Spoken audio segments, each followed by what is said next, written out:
Alright, what up guys? J.O. here from Barley Hops and Tabletops. And today we are going to look at the original 6 characters.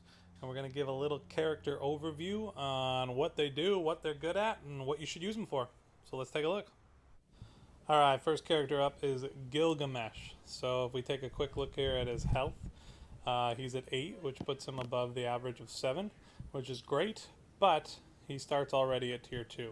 His tier 2 level is pretty high. He's got 5 health in that tier till he loses another die, but he starts by always losing a die.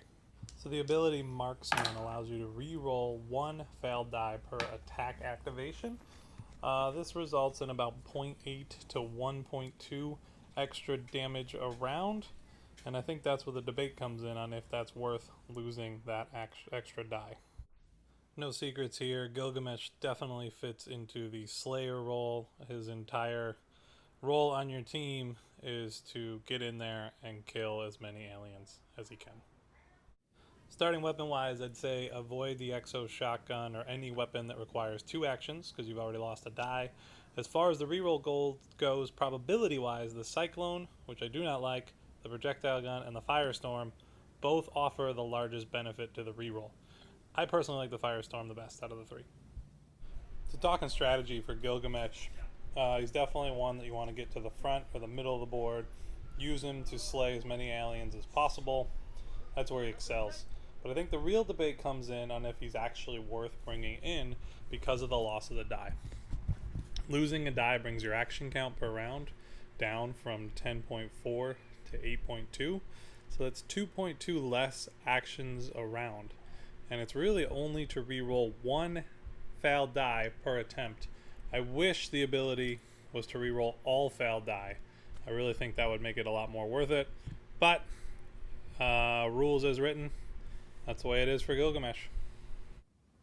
Alright, next up we got Akosha. Health assessment, she is at 7 health, but she does gain an extra on tier 1 before she loses a die. So that gives her a little bit of a plus compared to everyone else that has an average of 7. Ability Quick Reflexes allows you at the end of the round, after all the die are rolled, to move up to 3 spaces. There's a lot of flexibility in that. You can move to an objective or a search token. You can move out of range of aliens so you don't get attacked. And it's 3 extra spaces. That is a lot of extra movement, especially compared to some of the other movement characters. She also has the ability to attack if she doesn't want to move. This ends up being almost, probability-wise, about 1 extra damage around, and it can prevent some aliens from activating or entering the base. Really found that Akosha's strength in her role is as a base defender. The ability to move 3 spaces, can move next to searches and put herself in a position to attack other aliens, and then worst case scenario, she always has that extra attack at the end of the round to prevent an alien from going into the base. Weapon wise, range is key here, especially if you want to get off that extra attack after the round ends. The more range you have, the more likely you are to get that attack off. I like the Hurricane, 2B, and Seeker gun for her. All 2 action slot weapons. They do a lot of damage. She has the flex to do it. These ones work really well. Akosha's ability offers so much flexibility in the game because she can do so much after the round ends and see what it looks like. So making sure you assess the board and determine whether it's better to move somewhere or to try and take out an alien. It's really important with her. Her extras that she gets from these abilities are right in the middle of everyone else, so it seems very balanced with all other characters. And I just recommend her as a base defender. If you keep her in the back, have her search a lot, help take care of events, kill off aliens that are getting close to the base, and then at the end, if one is ever really close, just using her to get rid of that alien, or at least have a chance at it, so you don't have to worry about losing. We've had many times where that ability of hers has been huge in stopping an alien from winning the game. Up next we got Voker. Health wise, he hits the average of 7, but his tier 1's really bad. He only can take 2 damage in tier 1 and 3 in tier 2 before he loses his die, so he's a little weaker on the health side. His ability Martian Speed Suit is just fast, man. The average movement per round is 4.4 moves, so this puts it up to 8.8, giving you 4 to 5 additional moves around. It's fantastic. Based on this just extremely amazing movement, he is an objective runner for sure. Moving from objective to objective, contributing die. It's just so easy to do with Voker, and he's insane. He's amazing.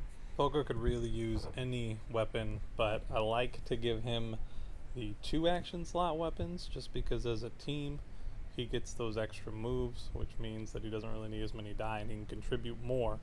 So the Exo Shotgun, the 2B, and the Hurricane tend to work really well for him. Strategy wise, you want to use those movements right off the get go and get out to the front of the line. Start getting the objectives done way at the front. Make it easier for your team. Have them support by killing aliens. You're going to kill some along the way, but you really want to be aggressive to get out front and start getting rid of objectives.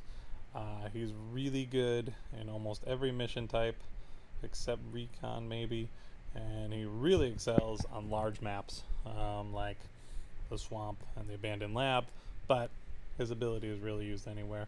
Fun character, really easy to use, really great ability, one of the better ones out of the original 6.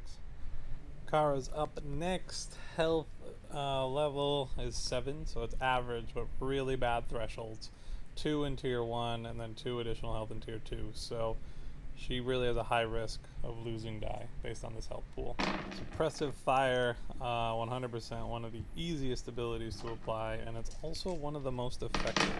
It saves you 6 alien moves around. We've looked at this before, but basically you average 7 around, so that means that you'd only get 1 alien move versus 7 that every other character does. It does have more benefits if there's less players. The more players, the less effect that this has, but overall this is just a great way to prevent aliens from getting near the base. She fits the support character role because she's really helping the whole team by preventing alien moves throughout the round. This gives her a lot of flexibility on what you want to do with her, where you want to position her, but yeah, overall, big support. Weapon-wise, being a support character and her ability only affecting alien movements, you really can use any type of weapon. I like to give her the 2 action slot weapons and save the single ones for people that it benefits them more. I think it works well for her because she doesn't have any restrictions on any die. Strategy-wise, you obviously want to use all 6 of her character tokens in the round to maximize the benefit. She's really good on smaller maps, so Crash Site or the dreaded, that urban one, the city map. She's real helpful because she can prevent aliens from getting into the base on those. Again, you can use her anywhere. She can kind of stay back as a base defender. She can be in the middle and try and kill things. You can use her as an objective runner. Her ability just supports the whole way through. Make sure you use it. It's a great ability. She's a great character for people that are just trying to get into the game, and a good one for veterans as well. Give her a shot. Next, we got Gherid. He is a beast of a character. Just played him for the first time the other day. Loved him. He is the classic defensive tank role character in games. He's got 9 health, puts him way above the average, the highest possible. But he's only can suffer 2 damage in tier 1 and 4 in tier 2. His ability Exoskeleton prevents him from taking damage when he gets pushed by an alien. So normally this scenario doesn't really probably happen that often when you're playing a normal character, but what's cool about Gherid is you want to get pushed. There's many times that you can push an alien into yourself, so you can move yourself forward. There's times that you can ride the aliens all the way back to the base if you need to get back. It's a great ability. It ends up adding about 1 extra movement around, but I've had as much as 3 depending on where you position Gherid. Role for sure, if it's the objective runner role, you want him in the front because he cannot take damage from being pushed. It's easy for him to move around more when he's closer to the aliens. Objective runner for sure, really good at it. Weapon wise, man was he made for the Exo Shotgun. It is just a perfect weapon for him, and you feel so powerful if you have it. But anything melee works. Projectile gun, Firestorm, I really just like the XO shotgun with him. General strategy for Gherid: get him out to the front as fast as you can, get him near those objectives and start completing them. If you want to do something really fun, end his movement on a spawn point, and then when the aliens spawn in, you can move him closer to the next objective. Done that a couple times. Really great strategy. And then when you have all the objectives and you roll alien symbols and you're adjacent to aliens, just ride the aliens all the way back to the base. Do not be afraid to take damage. You have 9 health. Yes, you will be playing a lot of times with 3 die, but get into the front, take that heat for your team, get pushed, move around the board. Really effective character. The classic tank, and he's a lot of fun if you like that role. Let's give him a shot. Last character today is Kinji. She has 8 health, which is above average, so that's great. But her tier 1 is a little weak with only 2.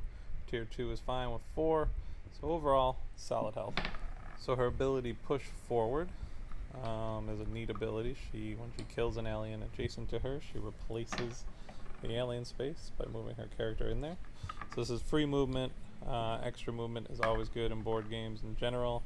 You're seeing that this is going to give you somewhere between 3 to 4 extra movements around, depending on how many kills you can get and what weapons you use.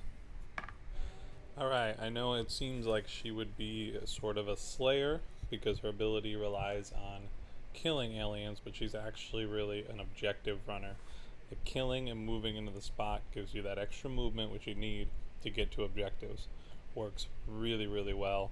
She should definitely focus on going for the objectives, getting into the front, and fighting it out. Okay guys, weapon wise, anything melee is important. It's a lot better generally to use single action die with her because you want to be contributing die to the objectives. Will is raw, swears to God that the projectile gun is the absolute best weapon for her, and I kind of agree. Strategy wise, you want to get her towards the front of the map, or at least in the middle, up where the aliens kind of spawn. Maybe not directly in that area, but close enough that you can start utilizing your ability. Get to those front level objectives, work your way back, get those mid-level objectives, and then work your way back to the start. She is a lot of fun to play. I think it's cool that every time you get a kill you get a little reward and you can bump up to that space. Being in the thick of it is best. You want to have melee attacks, melee weapons to utilize it to its full benefit. Give her a shot, have fun, let us know what you guys think in the comments. This is the original 6 characters, overview of each. Barley hops and tabletops. Today's beer of the day is Lagunitas Daytime IPA. Happy Labor Day all, and smash that subscribe button. Peace.